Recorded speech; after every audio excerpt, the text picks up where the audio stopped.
IVF success rate గురించి మాట్లాడతాను. IVF చేసిన ప్రతి ఒక్కరికి 100% సక్సెస్ అవుతుందా అంటే నో. ఐవీఎఫ్ కాస్ట్ చూస్తే దాదాపు 2 to 4 lakhs మధ్య అవుతుంది. అయితే ఇంత ఖర్చు పెట్టిన 100% సక్సెస్ రేట్ లేదా అంటే అవును, లేదు. ఎందుకు 100% సక్సెస్ రేట్ లేదు, ఇది అర్థమయ్యేలాగా మీకు నేను చెప్తాను.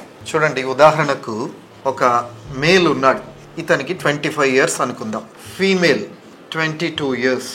వీళ్ళిద్దరికి మ్యారేజ్ అయింది. ఈయనకు అన్ని టెస్టులు బాగానే ఉన్నాయి, సెమెన్ అనాలిసిస్ బాగుంది, స్క్రోటల్ అల్ట్రాసౌండ్ బాగుంది, హార్మోన్ టెస్ట్లు అన్నీ బాగానే ఉన్నాయి, రిపోర్ట్స్ అన్నీ 100% నార్మల్. ఈమెకు కూడా హార్మోనల్ టెస్ట్, ఓవ్యులేషన్ టెస్ట్, తర్వాత హెచ్ఎస్జి, అన్ని టెస్ట్లు కూడా 100% నార్మల్. మేల్కి 100% నార్మల్, ఫీమేల్కి 100% నార్మల్. వీళ్ళిద్దరూ కలవడం కూడా 100% పర్ఫెక్ట్. వీళ్లకు ప్రెగ్నెన్సీ వచ్చే ఛాన్స్ ఎంత ఉండొచ్చు అని అనుకుంటున్నారు? ఇద్దరికి 100% నార్మల్, కలవడం కూడా పర్ఫెక్ట్గా ఉంది. ప్రెగ్నెన్సీ వచ్చే ఛాన్స్ ఎంత ఉండొచ్చు? ఏదో ఒకటి గెస్ చేయండి, చెప్పండి ఎంత ఉండొచ్చు? 70%. మీరేనా అనుకుంటున్నారమ్మా? 90%, 50%. ఓకే, 100% పర్ఫెక్ట్, 100% పర్ఫెక్ట్, కలవడం కూడా 100% పర్ఫెక్ట్. కానీ ప్రెగ్నెన్సీ వచ్చే ఛాన్స్ 9%. అందరికీ ప్రెగ్నెన్సీ ఎలా వస్తుంది? ఈ 9% అనేది ఏంటి?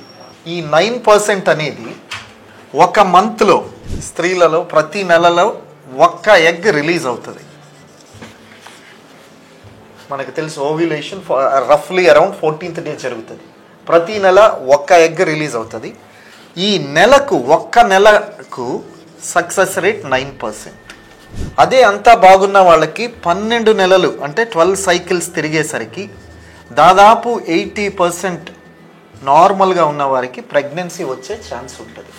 కానీ 1 monthకి, ఒక సైకిల్కి ఇట్ ఈస్ ఓన్లీ 9%. ఐవీఎఫ్ ఇక్సీలో ఒక సైకిల్కి దాదాపు 58 to 65%కి ప్రస్తుతం పెంచగలుగుతున్నాం. ఒక సైకిల్కి 9%ని 58 to 65% పెంచగలుగుతున్నాం.